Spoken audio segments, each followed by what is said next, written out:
I want to acknowledge, of course, the funders of some of this work, without whom this work would have been a little bit more difficult. I'm going to summarize my view of supernova neutrino history. And as you'll see, it parallels the history of particle physics and neutrino physics. Not perfectly, but usefully. Supernova theory, though, is a user. We're engineering to your basic physics. But we've been able to employ what's been learned over the last few decades, I think rather usefully, but we've been retarded only by the speed with which you folks have been making progress. The other thing that we need is, unfortunately, computer resources, because as I'll show, and I won't demonstrate in detail because this talk is not on that, the supernova phenomenon is a highly turbulent phenomenon, and the simulations require multidimensional radiation hydrodynamics. And that requires the big iron that the Department of Energy, the NSF, and other agencies can provide, but sometimes not enough. So the basic backdrop of this, of course, is the evolution of massive stars. And I'm going to talk about their death. That evolution produces the so-called onion skin structure you see on the left-hand side, where you get progressively lighter elements from the inside out, producing the iron core at the center, which achieves the so-called Chandrasekhar mass. When it does so, that object collapses, and so a star that lived for 10 million years will create a core that within about a second will collapse to nuclear densities, bounce because of the achievement of very stiff material in the center, and produce, by expansion outwards, a shock wave, a spherical piston, that eventually become the supernova. The problem is that shock wave stalls. Matter continues to fall, and we get the so-called accretion shock.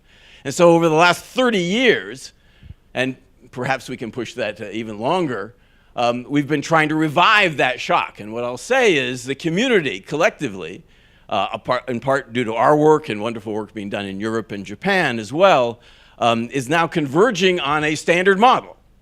And it is neutrino-driven. It's neutrino heating in this context that drives the explosion, it seems. That's emerging from the simulations, but also from basic understanding. So it's trying to understand the evolution of that iron core in the center and that mote in the eye of the storm, the very center where there's most of the energy, but a very small volume that has exercised the community. And this is just a cartoon showing the basic evolution, not to scale. But the important thing on the left-hand side is when you have that onion skin structure, that central object becomes a so-called protoneutron star. It achieves such high densities and temperatures that neutrinos are produced in abundance, copiously. And the rates with which the neutrinos are produced has been calculated fairly well by dint of our knowledge gained, as we've been discussing in this meeting and will continue to discuss, through hard experiment concerning the neutrino-matter interaction. And so that, because it's mostly MEV physics, is actually fairly well understood. There are some things that aren't, but the basic interactions, I think, have converged. And now it is a numerical problem with a little bit more physics that needs to be done. However, you'll see those squiggly arrows there.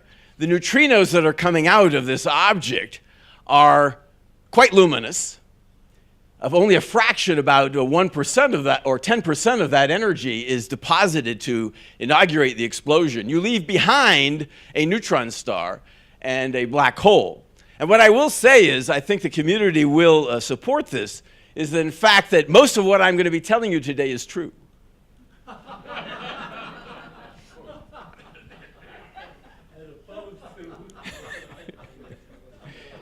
Now, this is an example of a slice in a simulation, of a 3D radiation hydrodynamic simulation, where that's a stalled shock. This is stalled at 200 kilometers deep inside the belly of the beast, which is the size of Jupiter's orbit. And what happens is it's very, very turbulent, leaving behind that protoneutron star, but it explodes eventually. And that explosion, there was no axis in this problem. That explosion, it finds its own direction due to the stochasticity and chaos associated with the turbulence. No rotation in this simulation. Rotation will probably change that. but you'll get these very asymmetrical explosions that are on the order of some multiple of 10 to the 50 ergs, maybe up to 10 to the 51 ergs, some maybe even in excess of that. And that is by dint of the neutrino. Now, how did we get there? Well, what I'm going to show is numerous slides that just go by decade. On the left-hand side is the neutrino physics as I saw it, just the summary of what was happening that decade, and of course this leaves out a lot. And on the right-hand side is the associated supernova work. So in the 30s, we have, of course, Pauli's suggestion. We've talked about this a lot. And this discovery of the neutron, all relevant to the neutron stars that are produced in this context. And then the basics of Fermi's theory of beta decay. On the right-hand side, there was Baden-Zwicky's suggestion, not really coupled to anything but the discovery of the neutron, that in fact in supernovae, and they coined that term, identifying these super explosions as supernovae, they identified the formation of a neutron star, thought that it would be very bound, and it would be on the order of something like 10 kilometers or 100 kilometers in radius, and you have a large mass in a small radius, you have a lot of gravitational energy, so it was a very energetic phenomenon. They didn't get any of the details right, really, but they connected the generation of cosmic rays, the formation of neutron stars, and supernovae together for the first time in a short series of papers. Landau had nothing to do with it. If you look at the literature, and I've written something in the PNAS on that. In the 40s, this is not fair, but this is how I saw it. There wasn't as much happening in neutrino physics, but in supernova theory, there was Gamow and Schoenberg in 1941. The idea of the neutrino had been around, and in an interesting paper in Poisson d'Avril, right? That was when it was published, April 1st, so you might have pause. They discussed the possibility that in a supernova that you would have a very compact object, a lot of gravitational energy might be available, and that gravitational energy was radiated in neutrinos. And that was basically the first time that was suggested. Now, the processes of radiation were not right. They also associated the neutrino emission with novae, not correct. They didn't really connect it with neutron stars. That was still a rather ambiguous concept. They actually wanted to connect it with white dwarfs, which are 1,000 times bigger. Nevertheless, they made that connection. In the 50s, of course, we have parity violation of relevance to the basic interactions. We have the Cowan-Reines experiment, which is a wonderful experiment that I followed, well, we've all followed in quite some detail. And their reaction actually is the dominant reaction in supernovae. The super loud charge current reaction of anti-electron neutrinos on protons, and the correlate, which is neutrinos on neutrons, because of the large cross-section, because of the energy deposition that represents neutrinos to matter, is actually central to the supernova mechanism. And then basic ideas of oscillation and the V minus A theory, et cetera. On the right-hand side is the discussion of the origin of the elements. There wasn't much further development, despite these wonderful happenings in the physics world, on the supernova side, except that people were starting to get a sense of what might power supernovae. They had forgotten about Gamow. There wasn't much of a connection with that community, but the nuclear physics community, by dint of the war, had really developed quite a capability concerning nucleosynthesis and the character of nuclear structure in the elements. And this is summarized in the work of Cameron and Burbage, Fowler, and Hoyle, which is a classic in our subject. In the 60s, of course, we have the discovery of the mu neutrino and the basics of Weinberg, Salam, Glasgow, Georgi theory. On the right-hand side, surprisingly enough, it really wasn't the Gamow and Schoenberg paper that got astrophysicists interested in neutrinos. It was the work of Hongyi Chu, who actually said they're going to be in hot matter that might exist in the centers of stars, significant neutrino emissions. And it was Hongyi Chu that talked with Sterling Colgate about these sorts of things and got Sterling interested in connecting it with neutrinos.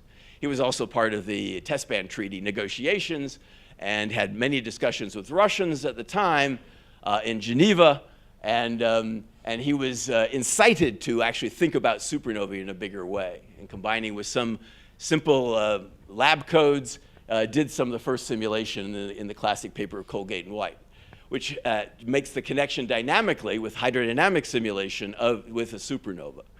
Numbers are all wrong. Arnett followed with a much better numerical approach to what's called neutrino transfer. Photons scatter and absorb, they're emitted, et cetera, and that's a classic subject in all of astronomy and a lot of illumination, et cetera. It's central to an understanding of the propagation of particles and light, but also neutrinos.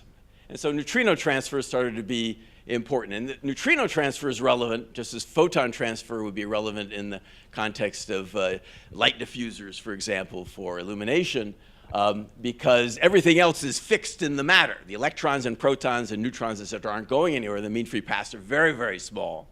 But for the neutrinos, the mean free paths are long. And since there's a large contrast in mean free path, one is the radiation, the neutrinos, and the other is the matter. They're all Boltzmann equation. But in one limit, you do have the hydrodynamic limit, and the other you don't. Hence transport. In the 70s, weak neutral current, which is going to be very important in all this, and when I say weak neutral current, it's the discovery of the weak neutral current, not just its positing. And then there was the scattering processes that were being discussed off nuclei, Friedman scattering, where you have coherent scattering of neutrinos of sufficiently low energies, which is relevant for the supernovae, off of nuclei. And that cross-section is very large because of the coherence off the individual nucleons, where the wavelength of the neutrino, the de Broglie wavelength of the neutrino, is large compared to the size of the nucleus. And that is also a very important process. And then, of course, there's the discussion of neutrino oscillations, which right now does not play a major role in supernovae. In supernovae, in the standard oscillations, you need a delta m squared of 25 eV squared in order to be of significance. It doesn't mean you don't have oscillations of great relevance to the detection of the neutrinos, but not necessarily the mechanism, and that's what I'm focusing on. There was also the concept of neutrino trapping. And that's a little confusing to some, but when you have this collapse, you achieve such high densities that the neutrinos actually, as I said, have significantly lower mean free path than they would have otherwise, much, much larger than for matter or electrons, et cetera, but still very small. So you get mean free paths that are meters in size at bounce. Neutrinos. Okay? In an object that is 10 kilometers, 20 kilometers, 100 kilometers in radius. That neutrino trapping is not merely the mean free path is small. It's that you have an excess of electron neutrinos, and that excess is trapped in the material. So if lepton number would be conserved in this context, in this time scale, then your electron-lepton number is preserved in the object. Instead of becoming a neutron star, it's very electron-rich, very electron-neutrino-rich. And as you compress these electron neutrinos, their average energy goes up, not just because of thermal compression, but the neutrinos become degenerate, just like electrons in a metal. And you get neutrino energies that are 200 MeV. 200 MeV neutrinos at nuclear densities have a mean free path, rho energy squared, because cross-sections go something like the energy squared, is very large. In other words, the optical depth to the center is 5 orders of magnitude. So it's a neutrino star. And the neutrinos diffuse out. Again, this is the fraction of the stuff I'm telling you that I actually believe is true. Okay, in the 80s, we have these discoveries, this discussion, and what I will say in the 80s is the relevant neutrino-matter interactions were coming into focus. Nothing much was changing. The neutral current was well accepted. In the 60s, there was no, in these calculations, there was no real neutral current. People used the Bacall electron-neutrino interaction cross-sections, which were wrong, done sensibly in the context of the era, but just wrong. Wrong energy dependence, wrong magnitudes, et cetera. That's what people were using, even in the early 70s. But now, this is about the time when these cross sections and reactions were starting to improve and converging. It was also the time when Jim Wilson, came up with his so-called delayed mechanism, which is what I introduced the talk with. The shock stalls, but it's revived. Now, he revived it in a way we know was wrong, but it's still a pioneering set of calculations. And then, of course, there was 87A, and I'll get back to that. The fortunate thing is that we do have computational resources aplenty to do what is necessary, that nature does effortlessly. And what nature is doing is, again, producing an object that is not exploding spherically, but is turbulent. It's unstable to the basic instabilities, so-called Rayleigh-Taylor convective instabilities, where you have heating from below, like boiling water on a stove. And so you have to do the multidimensional simulations. It's not that the thing is pseudo-spherical and you can get away with spherical. It turns out that the turbulence is central to the explosion. The turbulent pressure is actually important. And what happens is that the supernova turns out to be a critical phenomenon with critical point, Arnold critical point. It's a bifurcation. There's one class of solutions, and then there's another class of solutions. And you could reach the critical point by tuning control parameters. Unfortunately, nature knows exactly how to tune them, and we're figuring it out. But with the turbulence in there, everything is close to critical, so the details start to make a difference in a way that they don't in one dimension. Hence what we're embarking upon. So this is a summary of the basic processes, all of which should be recognizable. The top is just electron capture and the inverse process, of course, which is very similar to the Cohen-Reines reaction. The second is the Cohen-Reines reaction in reverse. Then in the other box, there's the neutral current interaction of neutrinos of all species with neutrons and protons. There are a lot of neutrons and protons there. The neutral current process is important. It's much more important in magnitude than any of the cross sections that were employed in the 60s for this type of stuff. So the neutrino electron scattering process in the very middle of the slide is not that important, except that it's inelastic. It's just like Compton scattering. The electron is too low a mass for the neutrino energies at 20 MeV for you not to include the recoil. And that recoil actually is important behind the shock wave. The neutrinos come in and they scatter and they leave energy there. It's just like Compton scattering. You have absorption of the neutrinos on the nucleons, the super loud charge current reaction, the Cohen-Reines reaction in its ilk. Those two things actually deposit enough energy in this turbulent context to give us explosions. And what we've been able to do is do two-dimensional explosions with axisymmetry and three-dimensional explosions, which are more expensive, like 100 times more expensive. But people are now doing that, and we're able to do 5 or 10 of these 3D simulations every year now.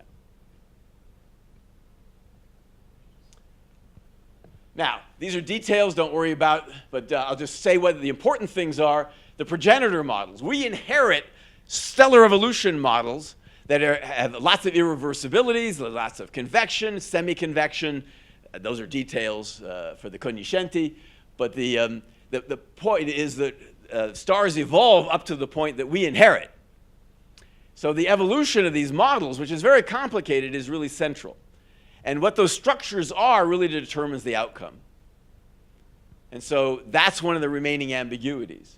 As I say, we have to do multidimensional radiation hydrodynamics. There are instabilities. The neutrino matter processes are crucial. I can go into much more detail on this, but I really don't want to focus on that. General relativity is important at whatever level of approximation. There's a whole history to that. And rotation can be important as well. Now, I will say that these objects, we know that things left behind are rotating. We know that the black holes that are left behind, the neutron stars, are rotating. But the rotation rates are not that large. It may seem like it's large when you say something that's half again as massive as the sun is rotating in a second period. But dynamically, that's actually not much. So it's not the generic case. There's not much here that I want to emphasize, but the bottom. The one thing about the neutrino matter interactions that is not resolved is the fact that we really know the neutrino matter interactions for a vacuum case, single particle interactions. But at high densities, you have many body corrections. Many body is always a problem. It's always difficult to handle, whether it's in nuclear structure or whether it's in supernovae. And the multiple interactions off the many bodies actually changes the cross-sections in ways that are easy to formulate and hard to calculate. And the many-body corrections actually go in the direction of helping with the explosion. So let me go through a little bit of neutrino detection, and then I want to end with the current status of the models. And that's going to be quick. I was told to leave open lots of time for questions, and you're going to have that. But I want to emphasize the following thing. I mentioned the business about neutrino trapping. This is trapping of the neutrinos so the mean free paths are short compared to the size of the object, so you have diffusion, but it's also trapping the lepton number. And historically, there were two people that were involved with this. The first was Ted Mazurek, and he used the old Bacall cross-sections, which are basically from the Fermi theory. And then there was Katseto, who used neutral currents. Cross-sections are fairly different. They got the same result. They both got trapping. Now, what does trapping do?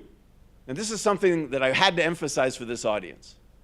What trapping does in the detection context is it makes the neutrinos diffuse out on long time scales, and they come out at low energies because they sort of downscatter until they reach the neutrino sphere, just like a photosphere. The old theory in the 60s had high energy neutrinos coming out quickly. The old Colgate and White model had most of the neutrinos out in tens of milliseconds. The better Arnett theory had the neutrinos out in 50 to 100 milliseconds. And those of you who read the literature or seen the previous plots know the neutrinos from 87A came out in seconds and 10 seconds. That's at least 100 times longer. And that is a consequence of neutrino trapping. What you saw were low energy neutrinos in the 10 MeV range coming out over a long period of time. That's data. The original theory had high energy neutrinos coming out in a very short period of time. The detection of supernova neutrinos verified, from the theorist's perspective, the concept of neutrino trapping. Okay, we've seen this a lot. Don't worry, IMB will be on here. But this is rather amazing. Now, to particle physicists, this is incredible. To astronomers, they say, that's a couple of events. That's nothing. I favor the physicist's interpretation. These are amazing data, despite the little bit of noise and the ambiguity of the first event. And this had to be done, of course, in very large detectors. They got very lucky, of course. IMB was a little bit less lucky because 2 to the 3 is equal to 8. Here's IMB and the Kamioka data together, spread out over a long period of time, with a range of energies. IMB threshold is larger at about 19 eV. The Kamioka, or Kamioka 2, threshold was at around 7 MeV. But the basics of supernova theory is verified by this. I'll emphasize, before neutral currents, before neutrino trapping, the time scale for the neutrino emission would have been interior to that first tick by a lot. And the average energy would have been 50 to 100 MeV. The total energy radiated is still the binding energy of the neutron star, about 10 to the 53 ergs. Okay. This is a compilation. Doesn't include the wonderful detectors in and perhaps in the future in the Gran Sasso. But these are the largest detectors. They each have their own strengths. Super K and Hyper K, hopefully to follow, will be amazing detectors. We'll be able to give you tens of thousands of events in a galactic supernova. Unfortunately, we still won't be able to reach many galaxies outside the local group. So it's really galactic supernova detectors. And that's a rare event, once every 30 to 50 years. I laugh too on occasion, but I've stopped. And this just boggles my mind, not just because of what happened to the place, but this is a huge object. It took a great, it was a tour de force of experimental engineering. These are the types of detection cross-sections. It's not exclusive. I mean, I don't have iron, I don't have lead on here, et cetera. But you can see what the dominant cross-sections and the very stiff increase with neutrino energy. This is the early phase, and people know this, so I just want to emphasize. In the theory, what we predict is this explosion starts with a blast wave that moves out, and it stalls by dint of the neutrino emissions. The neutrinos sap the shock of energy. There's also a softening of the matter because you're encountering nuclei, and it's hot. So you dissociate the nuclei, and so a lot of energy goes into dissociation and not into pressure.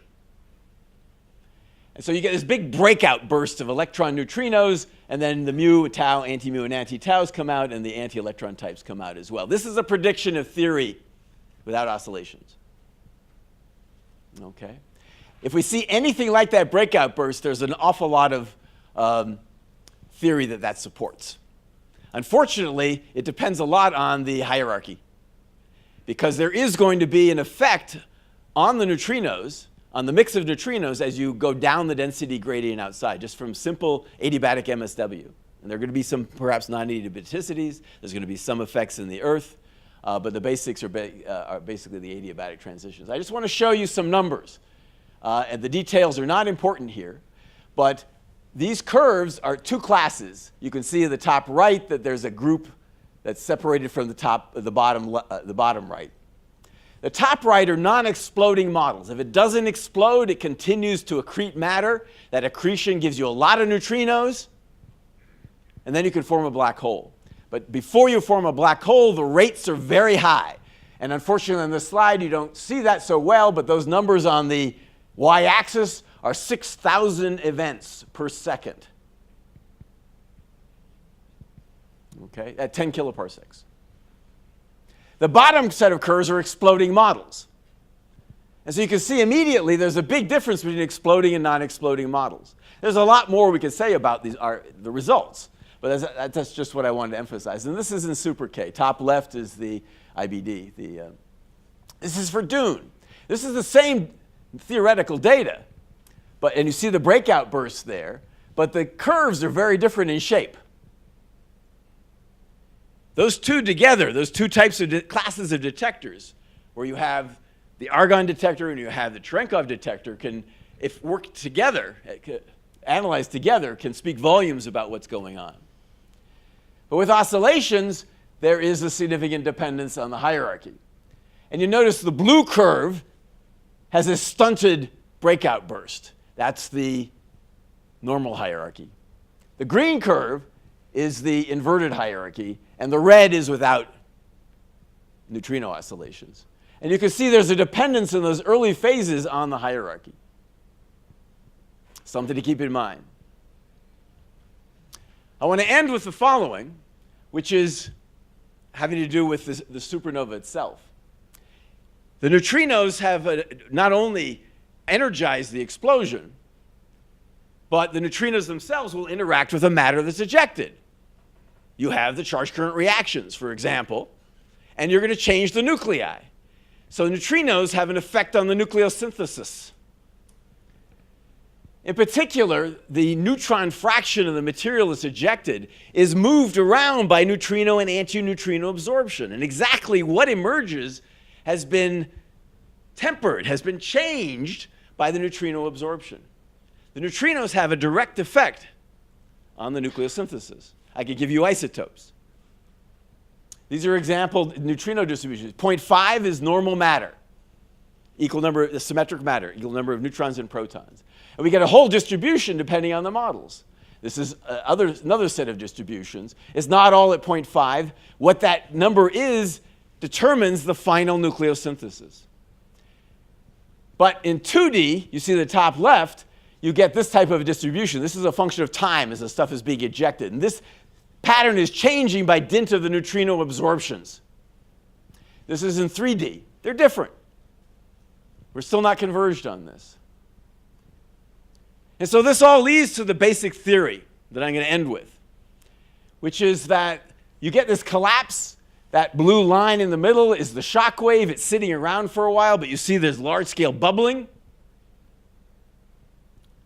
This is all happening on hundreds of millisecond timescales.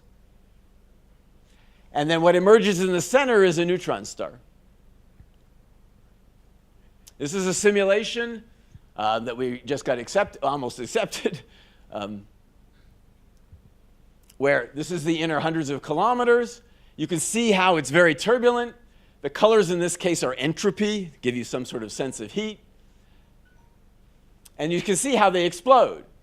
They explode asymmetrically. They explode more in one direction than another. They leave behind a protoneutron star or a black hole. But it's a very complicated morphology. And this is neutrino-driven. This is the type of structure that's left behind. And you can see these sorts of structures left behind in supernova remnants. This is the same sort of thing, but with the electron fraction. And I want to emphasize, these colors are the YE, the ratio of the number of electrons, the number of protons plus neutrons. Regular carbon-12 is 0.5, regular oxygen-16 is 0.5. But there's a range of these, and it's distributed throughout the ejecta. So this is a complicated context. There's a lot to analyze here. And these are the types of structures we see. So I want to leave you with the impression, I hope some of this has been believed, that in fact there has been progress, but it's come through great effort. But central to the progress has not only been the computational arts and the development of the nuclear physics side of things, but the neutrino matter physics as well. The neutrinos are driving this. They're central. In the Big Bang, they have a story to play that we'll hear about. But in this context, they are actually the pivotal element that gives the supernova explosion that is central to the origin of the elements, the roiling of the interstellar medium, the formation of neutron stars and black holes, and they're central agents of change in the universe. Thank you very much for your patience.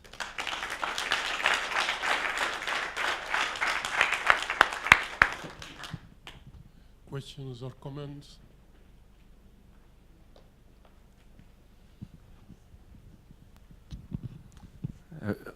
Michel Cribier, Saclay. Thanks for this nice talk. But I wonder now that with this 3D simulation, everything seems not isotropic. So, I mean, how can you derive a flux of neutrino reliably and know something about the real explosion of a supernova? Yeah, no. For many years, we were able to do one-dimensional simulations in spherical symmetry. We could do many simulations, but maybe many simulations a year, maybe one 2D simulation. We learned a lot about 1D simulations and the basic results. So we were able to get a range of possibilities. Most of them didn't explode at all.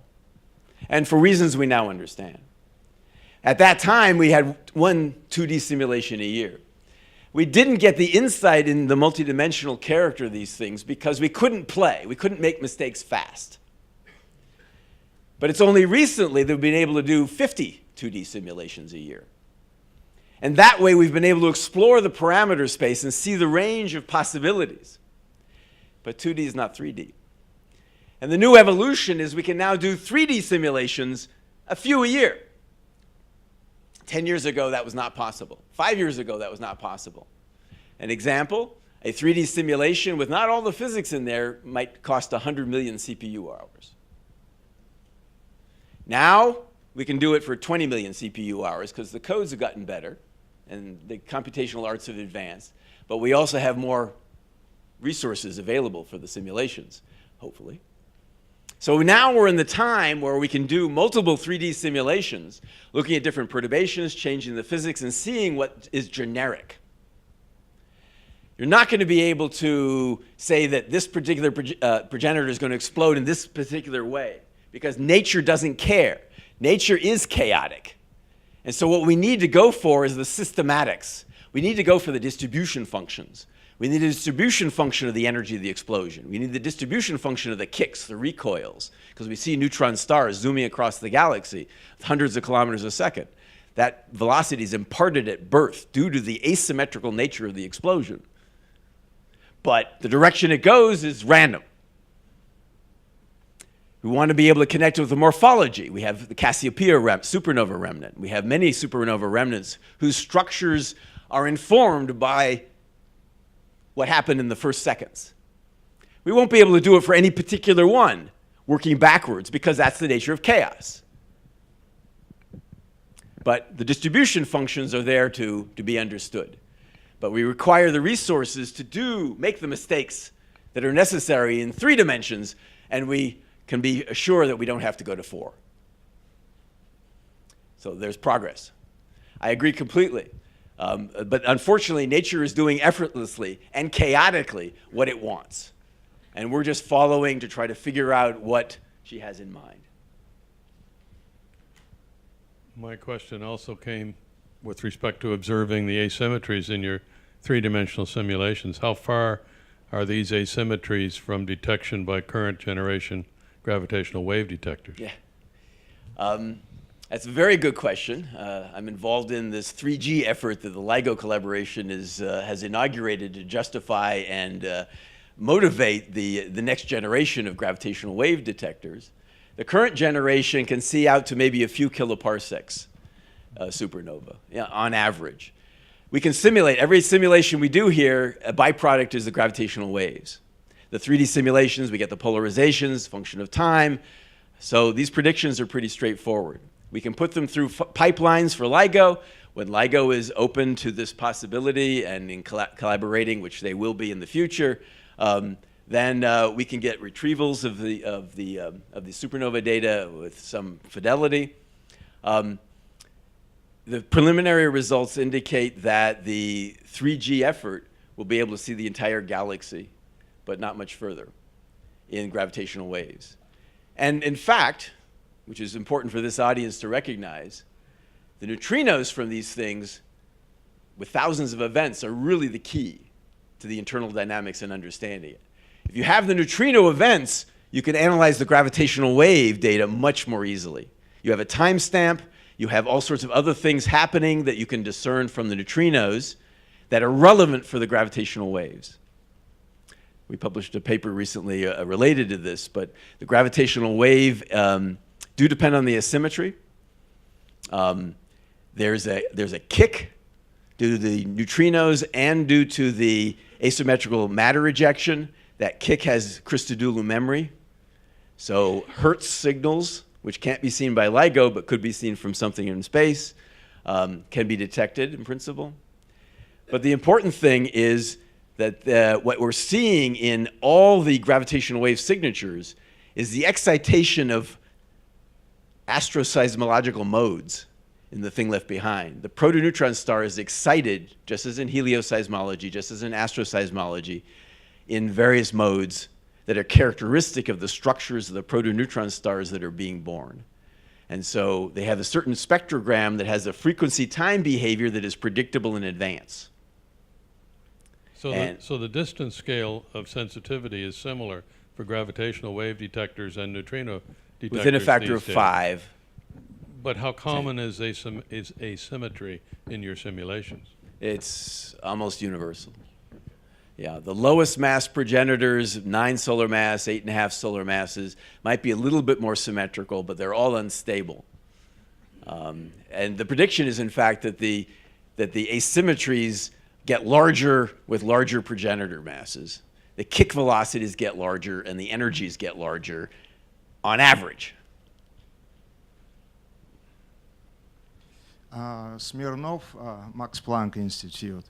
So I think speaking about the history, one should mention that the first who started to discuss detection of neutrinos was Zatsepin. That was in the middle of 60s.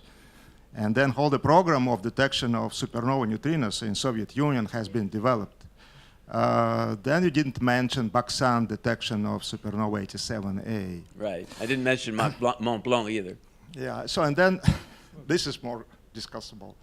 But I have some question. You mentioned They're the that same size. that oscillations may not be relevant for dynamics. Right. Well, that is correct for this MSW, but it is not clear what is the effect of collective oscillations, Right. so-called fast transitions. Yeah. That may actually be. We haven't completely eliminated the possibility that they can play a role, particularly for the lowest mass progenitors. The reason that they don't seem to be that important generically is that is affected by the lepton background. The electron-lepton background overwhelms the neutrino lepton background. So the collective oscillations don't really obtain for most of the period of the dynamics. Oh, it's known that even if you have big amount of usual matter, still these collective oscillations can be developed in spite of big usual potential. Now, in that spirit, I'm collaborating with George Fuller, who is an advocate of these sorts of things, and so if he doesn't see it, it's not there. But we're giving him our models, and what he's doing is looking at the evolution of the density matrix to see what the terms are, to see what types of directions things are going. But it's a very complicated thing to do right. For example, we can't do too many angles and too many energy groups. We can, but for oscillations, it's very angle dependent, angle dependent, and energy dependent. You get significant effects as you move slowly through energy or angle. We don't know how to average those yet. Your point's well taken. It's just that when we do preliminary estimates of the effect, it doesn't seem to have a bearing on the mechanism, but I should keep an open mind. Daniel Vigneault, Paris. Have you progressed in the calculation of the number of supernovas exploding in the galaxy and the close? Well, I haven't made any of that progress, but other people have. And unfortunately, what they conclude is you get a supernova every year of this type if you can see out to 4 to 5 megaparsecs.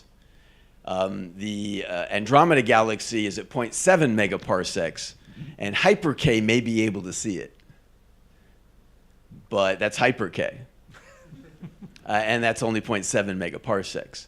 So I confine my discussions generally to the galaxy, the large and small Magellanic Clouds. Okay, so you showed these time evolution diagrams of neutrino arrival times for different models. And my question is, I don't know how many we can hope to see in a lifetime of these, but I presume that these are average curves. So how many would you see?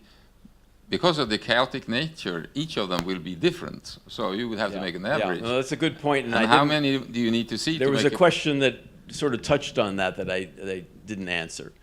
So let me get back to that. The neutrino emissions will be affected by whether there's accretion, continued accretion. So it will be affected by the time of explosion. If it explodes late, the accretion would have lasted for a while. It would have been accreting matter, and that converts gravitational energy into neutrino emissions. That's the major difference. If you do the calculations in 1D, 2D, and 3D, the neutrino signatures are very similar until explosion. So if the explosion takes a long time, the 1D, 2D, and 3D are going to look very similar for a long time. If the explosion happens immediately, they'll separate quickly. But in the early phases, and those plots sort of showed that, in the early phases, they stay together until explosion. So there is some chaotic nature of this enormous asymmetry. That's right. Doesn't that also contribute? No, to not much. Not much. Not Nice. much. Okay. It's much more chaotic after explosion, but you have neutrino diffusion from a pseudospherical inner region. Okay. And then you have accretion, and it's the integral of the accretion that really contributes. I just wanted to ask, one of the things we universally see is our bilaterally symmetric jet structures on all the way from microquasars to huge galaxy centers. I know maybe your calculations are not going out that far and not having the magnetic fields, but where are these jet structures in what you guys are doing, or the proto? Well, that's a large question. Most of the supernova remnants we see don't have these jet structures. They might have what are called ansi, or they may have little bumps and wiggles. They generate large-scale bubble structures. So you don't really see the bipolar jets. In Cas A, for example, people have talked about the jet-counter-jet structure, but there's no energy in that jet. That's a subsidiary phenomenon that we have not explained, but it has energy that's about 100 times less than the supernova energy. Most of the energy is, as from the X-ray data, is actually going perpendicular, and that's about a little bit more than 10 to the 51 ergs. So it's very different, but there is some other phenomenon going on that may be magnetic in character, but is subdominant. My own suspicion is that that's associated with rapid or slow rotation. If it's slowly rotating, you get a weak jet afterwards that isn't really a supernova, but is interesting, and will manifest itself when everything clears out. That's the only game in town. When it's rapidly rotating, you're going to get significant MHD processes, and you're going to get magnetically driven jets, and those will be bipolar. And we published something like that about 10 years ago, and I don't have any reason to change right now. But those may be only 1% of them. Okay, thank you for your beautiful talk.